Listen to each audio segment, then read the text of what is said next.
الحمد لله رب العالمين نحمده ونستعينه ونؤمن به ونتوكل عليه ونعوذ بالله من شرور أنفسنا ومن سيئات أعمالنا من يهده الله فلا مضل له ومن يضلله فلا هادي له أشهد أن لا إله إلا الله وأشهد أن محمدا عبده ورسوله أرسله بالهدى ودين الحق ليظهره على الدين كله ولو كره المشركون اللهم صل على محمد وعلى آل محمد كما صليت على إبراهيم وعلى آل إبراهيم اللهم بارك على محمد وعلى آل محمد كما باركت على إبراهيم وعلى آل إبراهيم إنك حميد مجيد أما بعد فإن خير الكلام كلام الله وخير الهدي هدي محمد صلى الله عليه وآله وسلم وشر الأمور محدثاتها وكل محدثة بدعة وكل بدعة ضلالة وكل ضلالة في النار أعوذ بالله من الشيطان الرجيم يا أيها الذين آمنوا اتقوا الله حق تقاته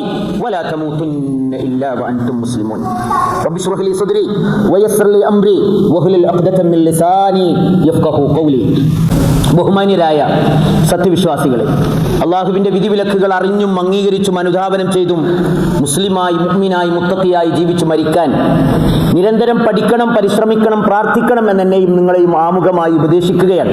അള്ളാഹു നമുക്കെല്ലാവർക്കും അതിന് തൗഫീഖ് നൽകുമാറാകട്ടെ. ബഹുമാന്യരായ സഹോദരന്മാരെ, അള്ളാഹുവിൻ്റെ മതം മുറുകെ പിടിക്കുന്നവരാണ് നമ്മൾ എന്ന് നമ്മൾ വിശ്വസിക്കുന്നുണ്ട്. പക്ഷേ ഇതൊക്കെ നമ്മളെ ഒന്ന് ടെസ്റ്റ് ചെയ്യുന്നത് നല്ലതാണ്.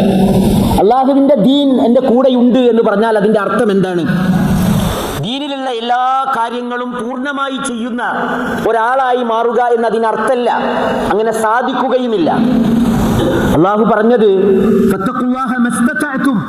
നിങ്ങൾക്ക് സാധ്യമാകുന്നത്ര നിങ്ങൾ അള്ളാഹുവിനെ സൂക്ഷിക്കണം എന്നാണ്.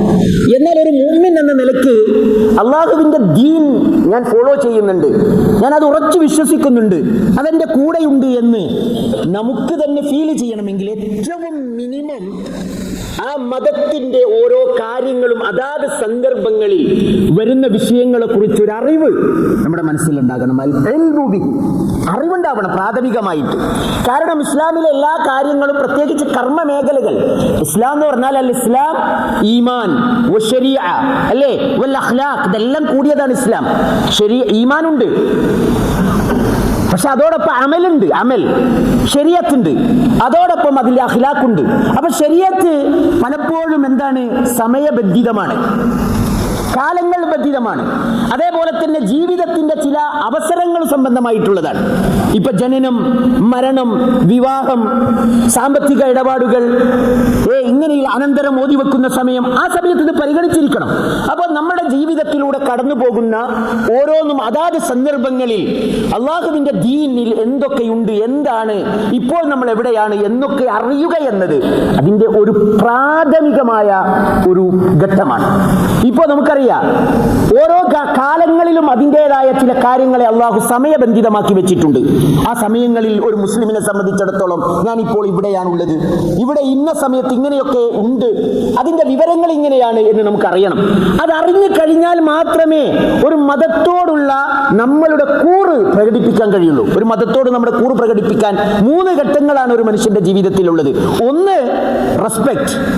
ആ കൂറിനെ, ആ കാര്യത്തെ റെസ്പെക്ട് ചെയ്യുക, ബഹുമാനിക്കുക, അതിനോടൊരു റെസ്പെക്ട് ഉണ്ടാവണം. ചെയ്തില്ലെങ്കിൽ പോലും അതിന്റെ തൊട്ടടുത്ത ഘട്ടം എന്ന് പറയുന്നത് എന്താണ്? കമ്മിറ്റാണ്. നമുക്ക് അതിനോടൊരു കമ്മിറ്റ്മെന്റ് ഉണ്ടാവണം. അത് ചെയ്യേണ്ട സമയത്താവുന്ന രീതിയിൽ അത് ചെയ്യണം. അത് അടുത്ത ഘട്ടത്തിൽ ആദ്യത്തേത് എല്ലാവർക്കും സാധിക്കും.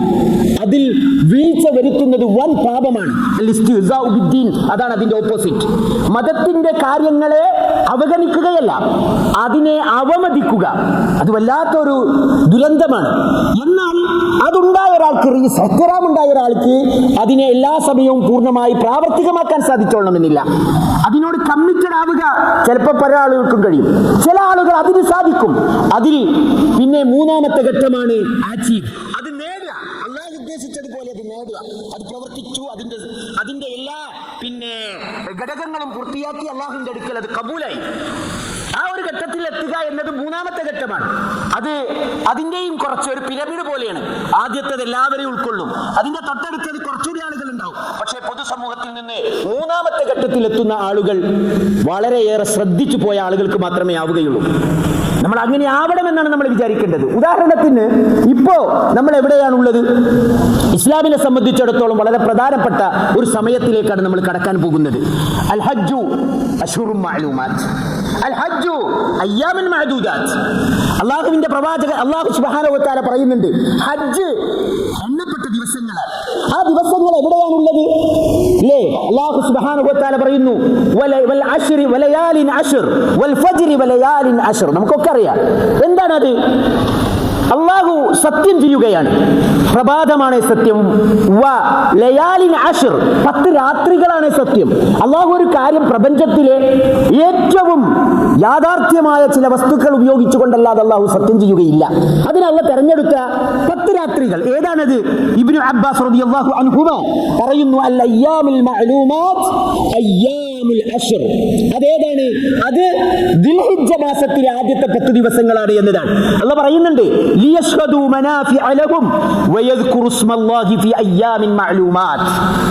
ഈ ദിവസങ്ങളിൽ അവർ ലോകത്തിന്റെ നാനാഭാഗങ്ങളിൽ നിന്ന് അല്ലാഹുവിന്റെ ഭവനം ഉദ്ദേശിച്ചു വരുന്നു. അല്ലാഹുവിനെ ഓർമ്മിക്കുവാൻ, അവിടെയുള്ള ഉപകാരങ്ങൾ എടുക്കുവാൻ. എപ്പോഴും ഫി അയ്യാമിൻ മഅലൂമാത്ത്, വളരെ അറിയപ്പെട്ട എണ്ണപ്പെട്ട ചില ദിവസങ്ങളിൽ. ആ ദിവസങ്ങളിൽ അല്ലാഹു സുബ്ഹാനഹു വ തആല വളരെ ആദരിച്ച ദിവസമാണ്. സഹോദരന്മാരെ, 1-2 ദിവസം കഴിഞ്ഞാൽ നമ്മൾ അയ്യാമുൽ അശ്ർ അല്ലെങ്കിൽ ദുൽഹിജ്ജയുടെ ആദ്യത്തെ 10 ദിവസങ്ങളിലേക്ക് കടക്കുകയാണ്. ആ ഒരു അറിവ് നമുക്കുണ്ടാവും. എന്താണ് ആ 10 ദിവസം? അത് വളരെ പ്രധാനപ്പെട്ടതായി അല്ലാഹു സുബ്ഹാനഹു വ തആല വിശ്വാസികൾക്ക് വേണ്ടി ഒരുക്കി വെച്ച, ഒരുപാട് ഓഫറുകൾ ഒരുക്കി വെച്ച, അല്ലാഹു വളരെ റെസ്പെക്ട് ചെയ്ത, അതാണ് ഷായിറുള്ള എന്ന് പറയാറുണ്ട്. അല്ലാഹുവിന്റെ ചില സയൻസുകളുണ്ട്. അത് ദിവസങ്ങളാണ്, സമയങ്ങളാണ്, സ്ഥലങ്ങളാണ്, അങ്ങനെ ചില കാര്യങ്ങളുണ്ട്. അതിൽപ്പെട്ട ഒന്നാണ് ഇത് അശ്ഹറും മഅലൂമാത്ത്. അതല്ലെങ്കിൽ അയ്യാമുൽ അശ്ർ. അതിന് ആ ദിവസങ്ങളിലെ കർമ്മങ്ങൾക്ക് കൂടുതൽ പ്രതിഫലമുണ്ട് എന്ന് പറഞ്ഞാൽ വിശ്വാസികൾ കൂടുതൽ കൃത്യതയും ജാഗ്രതയും പുലർത്തേണ്ടതുണ്ട്. അല്ലാഹു സുബ്ഹാനഹു വ തആല, അല്ലാഹുവിന്റെ പ്രവാചകൻ സല്ലല്ലാഹു അലൈഹി വസല്ലം പറയുന്നു, മൽ അമലു ഫീ അയ്യാമിൻ അഫ്ളു മിൻഹാ ഫീ ഹാദിഹിൽ അശ്ർ. ഈ ദിവസങ്ങളെക്കാളും, അഥവാ ഈ 10 ദിവസങ്ങളെക്കാളും അല്ലാഹുവിന്റെ അടുക്കൽ പുണ്യകരമായ മറ്റൊരു ദിവസവുമില്ല, ഒരു കർമ്മവുമില്ല. അഥവാ കർമ്മം ചെയ്യാൻ നിങ്ങൾ ആഗ്രഹിക്കുന്നുവെങ്കിൽ അതിന്റെ ഏറ്റവും നല്ല പ്രൈസിൽ നമ്മൾ നോക്കി. നമ്മൾ ഓരോരുത്തരും ഇപ്പൊ വാട്സപ്പ് നോക്കുന്ന പോലെയാണ് ഗോൾഡിന്റെ പ്രൈസ് നോക്കുന്നത്, അല്ലെ? വാട്സപ്പ് നോക്കുന്ന പോലെയാണ് ഗോൾഡിന്റെ പ്രൈസ് നോക്കുന്നത്. അത് പെട്ടെന്ന് മോൾക്ക് പോകുന്നു, പെട്ടെന്ന് താഴോട്ട് പോകുന്നു. എപ്പോഴാ കയ്യിലുള്ള കോയം വിൽക്കേണ്ടത്, അല്ലേ? എന്താ കാരണം? നല്ല റൈറ്റ് കിട്ടുന്ന നേരത്ത് വിൽക്കാൻ നമ്മൾ വെയിറ്റ് ചെയ്യണം. അള്ളാഹുവിന്റെ റസൂൽ അള്ളാഹു നമുക്ക് ചില സമയങ്ങളെ വെച്ച് തരുന്നു, നമ്മളുടെ കർമ്മങ്ങളെ ഇൻവെസ്റ്റ് ചെയ്യാൻ. എന്തിന്? ഏറ്റവും നല്ല റൈറ്റ് കിട്ടുന്ന സമയം. അള്ളാഹുവിന്റെ പ്രവാചകൻ ഇത് പറഞ്ഞപ്പോ സഹാബികൾ എന്താ, പ്രവാചകൻ ഒരിക്കലും തമാശ പറയില്ല. അള്ളാഹുവിന്റെ പ്രവാചകൻ വമാ യൻതിഖു അനിൽ ഹവാ ഇൻ ഹുവ ഇല്ലാ വഹ്യുൻ യൂഹാ. എന്തേ പറഞ്ഞത്? അള്ളാഹുവിന്റെ അടുക്കൽ ഇത്രയും ഇഷ്ടപ്പെട്ട കർമ്മങ്ങൾ ഈ ദിവസങ്ങളിൽ ചെയ്യുന്നത് പോലെ വേറെ ഇല്ല എന്ന് പറഞ്ഞപ്പോ അവർ ചോദിച്ചു, വലൽ ജിഹാദ് ഫീ സബീലില്ലാ, വേറെ ഒന്നുമില്ലേ ജിഹാദ് പോലും? അപ്പൊ റസൂൽ പറഞ്ഞു, ജിഹാദ് പോലും. നോക്കണം നിങ്ങളെ, ജിഹാദ് പോലും അത്ര വില വരില്ല. ഇല്ല, ഒന്നുകിൽ ഒരൊറ്റ എക്സെപ്ഷൻ, ഒരു മനുഷ്യൻ അള്ളാഹുവിന്റെ മാർഗത്തിലേക്ക് അവന്റെ മാലും അവന്റെ നഫ്സുമായി പോയി, വലം യർജിഉ മിൻഹാ, അതിൽ നിന്ന് ഒന്നും അവൻ തിരിച്ചു കൊണ്ടുവരുന്നില്ല. ഇല്ലാ റജുലുൻ ഖറജ യുഹാതിറു ബിനഫ്സിഹി വമാലിഹി ഫലം യർജിഉ ബിശൈഇൻ, അതിൽ നിന്ന് ഒന്നുമായി വരുന്നില്ലെങ്കിൽ അതൊക്കെ അത് ഇതിനേക്കാളും കൂടുതലാണ്. സഹോദരന്മാരെ, എന്തുകൊണ്ടാണ് ഈ ദിവസങ്ങൾ ഇത്രയും വലുതാവാനുള്ള കാരണം?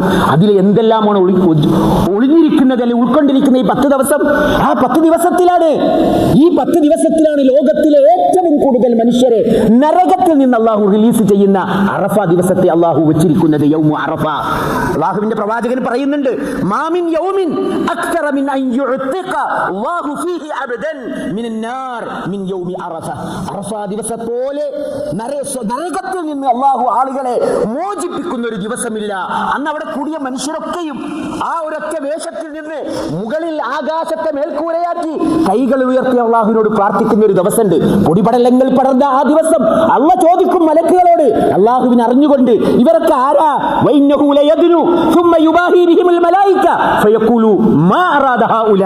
അള്ളാഹ് ഒന്നാം ആകാശത്തിലേക്ക് ഇറങ്ങി വരും, തന്റെ അടുത്തുള്ള മാലാഖന്മാരോട് പവർ പറയും, എന്നിട്ട് അള്ളാഹു അവരോട് ചോദിക്കും, ഇവരൊക്കെ എന്താ ചോദിക്കുന്നത്, എന്തിനു വന്നതാണ്? അള്ളാഹ്ക്കറിയാം, അവരെ കാണിക്കാനാണ്. ആ ഒരു ദിവസം ഉണ്ടല്ലോ, അത് അള്ളാഹുവിന് ഏറ്റവും ഇഷ്ടപ്പെട്ട ഒരു ദിവസമാണ്. അള്ളാഹുവിന്റെ പ്രവാചകൻ പറയണേ, എന്റെ മാത്രമല്ല സർവ്വ പ്രവാചകന്മാരുടെയും ആ ദിവസത്തെ പ്രാർത്ഥനയുണ്ടല്ലോ, ഞാനും എനിക്ക് മുമ്പുള്ള പ്രവാചകന്മാരും ഏറ്റവും ഉത്തമമായ പ്രാർത്ഥന അത് അറഫ ദിവസത്തിലെ പ്രാർത്ഥനയാണ്. ഞാനും എനിക്ക് മുമ്പുള്ള പ്രവാചകന്മാരും അന്ന് പ്രാർത്ഥിച്ചതിൽ വെച്ച് ഏറ്റവും നല്ല പ്രാർത്ഥന ലാ ഇലാഹ ഇല്ലല്ലാഹു വഹ്ദഹു ലാ ശരീക ലഹു ലഹുൽ മുൽക്കു വലഹുൽ ഹംദു വഹുവ അലാ കുല്ലി ഷൈഇൻ ഖദീർ. ആ ദിവസത്തിൽ അറഫയിലുള്ള ആളുകൾക്ക് മാത്രമല്ല, അറഫയിലെത്താത്ത ഹജ്ജിന് പോകാത്ത ആളുകൾക്ക് അന്ന് സുന്നത്ത് നോമ്പ് അള്ളാഹുവിന്റെ പ്രവാചകൻ സുന്നത്താക്കി. അന്നൊരു നോമ്പുണ്ട്, അറഫ ദിവസത്തെ നോമ്പ്. അത് ഹജ്ജാജികളല്ലാത്ത ആളുകൾക്കുള്ളതാണ്.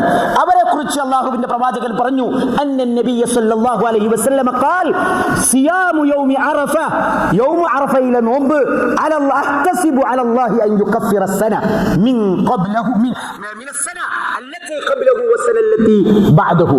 അവന്റെ മുമ്പുള്ള ഒരു കൊല്ലത്തെയും വരാനിരിക്കുന്ന ഒരു കൊല്ലത്തെയും പാപം പുറപ്പിക്കും. അത് അള്ളാന്റെ ഒരു ഗിഫ്റ്റാണ്, ഹജ്ജിന് പോകാത്ത ആളുകൾക്കുള്ള ഒരു ഗിഫ്റ്റാണ്. സഹോദരന്മാരെ, ഇതാ നമ്മുടെ അടുത്തേക്ക് വരാൻ പോവുകയാണ് യൗമുൻ നഹർ. അതിലാണ് അറവിന്റെ ആ ദിവസം, ബലിയുടെ ദിവസമായ പെരുന്നാളിനെ അള്ളാഹു ഉൾക്കൊള്ളിച്ചത്. ഹജ്ജാജികൾക്ക് അന്ന് ബലിയുടെ ദിവസമാണ്, ഹജ്ജിന്റെ ഏറ്റവും വലിയ കർമ്മങ്ങൾ നടക്കുന്ന ദിവസമാണ് ഹജ്ജുൽ അക്ബർ. എന്താണത്? അന്നാണ് അറവ്, അന്നാണ് മുടിയെടുക്കൽ, അന്നാണ് ജംറയിൽ എറിയുന്നത്, അന്നാണ് സഅയ്, അന്നാണ് തവാഫുൽ ഇഫാദ, അന്നാണ് സഅയ്. 5 കാര്യങ്ങളാണ് ഹജ്ജാജികൾ മുഴുവനും ഒരൊറ്റ ദിവസം ചെയ്തു തീർക്കുന്നത്. നോക്കണം നിങ്ങളെ, അതിന്റെ തൊട്ട് തലേ ദിവസത്തെ അറഫ ദിവസം കഴിഞ്ഞാൽ, മഗ്രിബ് കഴിഞ്ഞാൽ അള്ളാഹ് അറഫയിൽ നിന്ന് എല്ലാവരെയും പുറപ്പെടുവിക്കുന്നുണ്ട് എങ്ങോട്ട്? മുസ്ദലിഫയിലേക്ക്. അവിടെ എന്താ? അവിടെ ഒന്നുമില്ല. വേഗം അവിടെ എത്തിയാൽ മഗ്രിബ് ഇശാവും ജമ്മുവും കസറുമായി നിസ്കരിച്ച് ഒരൊറ്റ ഉറക്കം. നല്ല ഉറങ്ങാൻ അവർ ഒരു ഇബാദത്തുമില്ല, വേഗം ഉറങ്ങണം. എന്തിനാണെന്നറിയോ? പിറ്റേന്ന് നല്ല ഹാർഡ് വർക്ക് ഉണ്ട്, അതിന് ബോഡിയും മനസ്സൊക്കെ ഫിറ്റ് ആവണം, അതിന് നല്ല റാഹത്തായ നൗമിൻ അമീഖ് കിട്ടണം. കാരണം അന്നാണ് അറവ്, അന്നാണ് മുടിയെടുക്കൽ, അന്നാണ് ജംറ, അന്നാണ് തവാഫുൽ ഇഫാദ, അന്നാണ് സഅയ്. ഇതൊക്കെ ഉള്ള ഒരൊറ്റ ദിവസമായ യൗമുൻ നഹർ. അല്ലാഹു സുബ്ഹാനഹു വ തആല പറയുന്നുണ്ട്, ഫസല്ലി ലിറബ്ബിക വൻഹർ, നിന്റെ റബ്ബിന് വേണ്ടി നീ നമസ്കരിക്കണം, നിന്റെ റബ്ബിന് വേണ്ടി നീ അറുക്കണം. ഇത് ആ ദിവസത്തെ കുറിച്ചാണ് പറഞ്ഞത്. സഹോദരന്മാരെ, അയ്യാമുൽ അശ്ർ ഇതൊക്കെ ചേർന്നതാണ്. ചില ഹദീസുകളിൽ കാണാം റസൂലുള്ളാഹി സ്വല്ലല്ലാഹു അലൈഹി വസല്ലമ ഈ 9 ദിവസവും നോമ്പ് നിൽക്കാറുണ്ടായിരുന്നു എന്ന്. ആർക്കെങ്കിലും സാധിക്കുമെങ്കിൽ അതിന് വളരെ പറ്റിയ സമയമാണ്. തഹ്ലീൽ കൊണ്ടും തക്ബീർ കൊണ്ടും തസ്ബീഹ് കൊണ്ടും വളരെയേറെ അതിനെ എന്നായി ഇമാറത്ത്, അതിനെ പിന്നെ എന്താ പറയുക, സജീവമാക്കാൻ പറ്റുന്ന സത്യവിശ്വാസികളുടെ മുമ്പിൽ കടന്നു വരുന്ന ദിവസങ്ങളാണ് ഈ ദിവസങ്ങൾ. അതിന്റെ ഗൗരവം അറിയുക, അതിന്റെ ശ്രേഷ്ഠതയെക്കുറിച്ച് ബോധ്യം ഉണ്ടാവുക, ആവുന്നത്ര നല്ല കർമ്മങ്ങൾ ഇതിൽ ചെയ്യുക എന്നത് വിശ്വാസികളുടെ കടമയാണ്. അല്ലാഹു നമ്മെ അനുഗ്രഹിക്കട്ടെ. അഖൂലു ഖൗലി ഹാദാ വസ്തഗ്ഫിറുല്ലാഹ ലി വലക്കും വസ്തഗ്ഫിറുഹു ഇന്നഹു ഹുവൽ ഗഫൂറുർ റഹീം. സഹോദരന്മാരെ, അല്ലാഹുവിന്റെ വിധിവിലക്കുകൾ അറിഞ്ഞും അംഗീകരിച്ചും അനുധാവനം ചെയ്തും യഥാർത്ഥ മുഅ്മിനുകളും മുത്തഖികളുമായി ജീവിച്ച് മരിക്കാൻ പരിശ്രമിക്കണമെന്ന് എന്നെയും നിങ്ങളെയും ഒരിക്കൽ കൂടി ഉപദേശിക്കുകയാണ്. ഈ സമയത്ത് നമ്മളുടെ അറിവിലുണ്ടാവേണ്ട മറ്റൊന്നാണ് ഉളുഹിയ്യത്ത് എന്ന് പറയുന്നത്. കാരണം അതിന് ഒരു ഡിസിഷൻ എടുക്കേണ്ട ഒരു സമയമാണിത്. ഒന്ന്, ഉളുഹിയ്യത്ത് ഈ ദിവസങ്ങളിലാണ്. ഹജ്ജിന് പോകാത്ത ആളുകളെ സംബന്ധിച്ചിടത്തോളം അള്ളാഹുവിന്റെ പ്രവാചകൻ പറഞ്ഞത് നമുക്കറിയാം. ഒരാൾക്ക് ഉളുഹിയ്യത്ത് അറക്കാനുള്ള കഴിവുണ്ടായിട്ട്, ഒരു ആടാണെങ്കിൽ 1, ഇനി മാടാണെങ്കിൽ 7 ആൾക്ക് ചേർന്ന് വരെ ഷെയർ ചെയ്ത് ചെയ്യാം. അതിനുള്ള ഒരു മിനിമം ഒരു ക്വാണ്ടിറ്റി, ഒരു മിനിമം നമ്മുടെ കയ്യിൽ ഒരു വർഷത്തെ വരുമാനത്തിൽ നിന്ന് അള്ളാഹു നൽകിയതിൽ നിന്ന് അള്ളാഹിന് കൊടുക്കാനുള്ളവൻ അത് കഴിഞ്ഞിട്ടും ചെയ്തില്ലെങ്കിൽ വരണ്ട എന്ന് വരെ റസൂൽ പറഞ്ഞ ഒരു കർമ്മമാണ് ഉളുഹിയ്യത്ത്. ആ ഉളുഹിയ്യത്ത് ഇപ്പോഴാണ് നമ്മളെ തീരുമാനിക്കേണ്ടത്. പെരുന്നാളിന്റെ അന്ന് അതിനെ പറ്റി പറഞ്ഞിട്ട് കാര്യമില്ലല്ലോ. അങ്ങനെ ചെയ്യാൻ തീരുമാനിച്ചാൽ നമ്മൾ പാലിക്കേണ്ട ഒരു മര്യാദ കൂടിയുണ്ട്. നിങ്ങളുടെ കൂട്ടത്തിൽ ആരെങ്കിലും ഉളുഹിയ്യത്തിന് പങ്കുചേർന്നിട്ടുണ്ടെങ്കിൽ, കുവൈത്തിൽ ഉളുഹിയ്യത്ത് ഇറക്കാനുള്ള സൗകര്യം ഇസ്ലാഹി സെന്റർ ചെയ്യുന്നുണ്ട്, ഇന്ത്യയിൽ ഉളുഹിയ്യത്ത് ഇറക്കാനുള്ള സൗകര്യം ചെയ്യുന്നുണ്ട്. നിങ്ങളുടെ മഹല്ലുകളിൽ നിങ്ങളുടെ കുടുംബങ്ങളും വാപ്പയും ഉമ്മയും ഒക്കെ ഉള്ള സ്ഥലങ്ങളിൽ ഉണ്ടെങ്കിൽ നിങ്ങൾ അവിടെ പങ്കുചേരുന്നതിൽ ഒരു തെറ്റില്ല. അതൊക്കെ നമുക്ക് ചെയ്യാവുന്നതാണ്. അവർ ചോയ്സ്, അത് നമ്മളുടെ ചോയ്സാണ്. പക്ഷേ നിങ്ങൾ ഉളുഹിയ്യത്ത് അറുക്കാൻ തീരുമാനിച്ചാൽ ഒരു അദബ് ഉണ്ട് ഇസ്ലാമിൽ, ഒരു സുന്നത്തുണ്ട്. റസൂലുള്ളാഹി സ്വല്ലല്ലാഹു അലൈഹി വസല്ലം പറഞ്ഞു, നിങ്ങളിൽ ആരെങ്കിലും ഇദാ റഅയ്തും ഹിലാല ദിൽഹിജ്ജത്തി, നിങ്ങൾ ദുൽഹിജ്ജ മാസത്തിന്റെ മാസപ്പിറവി കണ്ടാൽ, വഅറാദ അഹദുക്കും അൻ യുളഹിയ, എന്നിട്ട് അവൻ ആ പ്രാവശ്യം ഉളുഹിയ്യത്ത് അറുക്കുവാൻ തീരുമാനിച്ചിട്ടുണ്ടെങ്കിൽ, ഫൽയുംസിക് അൻ ശഅരിഹി വഅൾഫാരിഹി, അവന്റെ നഖം മുറിക്കലിൽ നിന്നും മുടിവെട്ടലിൽ നിന്നും അവൻ പിടിച്ചു വെക്കട്ടെ എന്ന് പറഞ്ഞാൽ, ദുൽഹിജ്ജ അങ്ങനെ തീരുമാനിച്ച ആളുകൾ ദുൽഹിജ്ജ 1 മുതൽ ആ അറവ് പൂർത്തിയാകുന്നത് വരെ മുടിയെടുക്കുവാനോ അല്ലെങ്കിൽ നഖം എടുക്കുവാനോ മറ്റ് ഭാഗങ്ങളിലുള്ള മുടി നീക്കുവാനോ പാടില്ല. മറിച്ച് അറവ് കഴിയുന്നത് വരെ വെയിറ്റ് ചെയ്യണം എന്ന് റസൂലുള്ളാഹി സ്വല്ലല്ലാഹു അലൈഹി വസല്ലം പറഞ്ഞിട്ടുണ്ട്. ഇന്ന് ദുൽഹിജ്ജ 28 അല്ലെങ്കിൽ 29 എന്തെങ്കിലും ചെറിയ ഇഖ്തിലാഫ് ഉണ്ടെങ്കിൽ, എന്തായാലും ഇന്നോ നാളെയോ ഇനി ആരെങ്കിലും ഉദ്ഹിയ്യത്ത് അറുക്കാൻ തീരുമാനിച്ചിട്ടുണ്ടെങ്കിൽ നേരത്തെ തന്നെ നഖവും തന്റെ തൊക്കിലും അരഭാഗത്തൊക്കെയുള്ള മുടിയൊക്കെ നീക്കാൻ ഉദ്ദേശിച്ചിട്ടുണ്ടെങ്കിൽ, മുടി വെട്ടാൻ ഉദ്ദേശിച്ചിട്ടുണ്ടെങ്കിൽ ഇന്നും നാളെയൊക്കെ ആയിട്ട് അത് തീർത്തു വെക്കുക. കാരണം ഒരു 10 days ലോങ്ങിൽ നഖമൊക്കെ നീണ്ട ചിലപ്പോൾ ഓഫീസിൽ പോകാനും മറ്റൊക്കെ നമുക്ക് വെറുതെയിരിക്കും. അപ്പൊ അത് ആ ഒരു സമയത്തിന് ഇപ്പോൾ എടുക്കേണ്ട ഒരു തീരുമാനത്തിന്റെ ഒരു സമയമാണ്. അതുകൊണ്ട് റസൂലുള്ളാഹി സ്വല്ലല്ലാഹു അലൈഹി വസല്ലം പഠിപ്പിച്ചു തന്ന അദബുകളെയും അറിവുകളെയും നേടി ഇസ്ലാമിന്റെ ഏറ്റവും നല്ല രീതിയിൽ ഇസ്ലാമിക നിയമങ്ങളെ അറിഞ്ഞു വെക്കുക. 2 ആവുന്നത് അതിൽ നിന്ന് ചെയ്യുക. 3 അതിൽ കൂടുതൽ പരിശ്രമിക്കുക. 4 ചെയ്തത് സ്വീകരിക്കാൻ അല്ലാഹുവിനോട് പ്രാർത്ഥിക്കുക. അല്ലാഹുമ്മ ഗ്ഫിർ ലിൽ മുഅ്മിനീന വൽ മുഅ്മിനാത്ത് വൽ മുസ്ലിമീന വൽ മുസ്ലിമാത്ത് വൽ അഹ്യാഇ മിൻഹും വൽ അംവാത്ത് ഇന്നക മുജീബുദ് ദഅവാത്ത് യാ ഖാദിയൽ ഹാജാത്ത് അല്ലാഹുമ്മ അഇസ്സൽ ഇസ്ലാമ വൽ മുസ്ലിമീൻ വഅദില്ല الشرك والمشركين ربنا ظلمنا أنفسنا وإن لم تغفر لنا وترحمنا لنكونن من الخاسرين اللهم اكفنا بحلالك عن حرامك وأغننا بفضلك عمن سواك اللهم حبب إلينا الإيمان وزينه في قلوبنا وكره إلينا الكفر والفسوق والعصيان واجعلنا من الراشدين اللهم اغفر لحينا وميتنا وشاهدنا وغائبنا وصغيرنا وكبيرنا وذكرنا وأنثانا اللهم إن أحييته منا فأحيه على الإسلام ومن توفيته منا توفه على الإيمان اللهم وفق أميرنا وولي عهده لهداك واجعل أعمالهما في طاعتك ورضاك واجعل هذا البلد آمنا مطمئنا سخاء رخاء دار أمن وإيمان وسائر بلاد المسلمين ربنا آتنا في الدنيا حسنة وفي الآخرة حسنة وقنا عذاب النار وآخر دعوانا أن الحمد لله رب العالمين.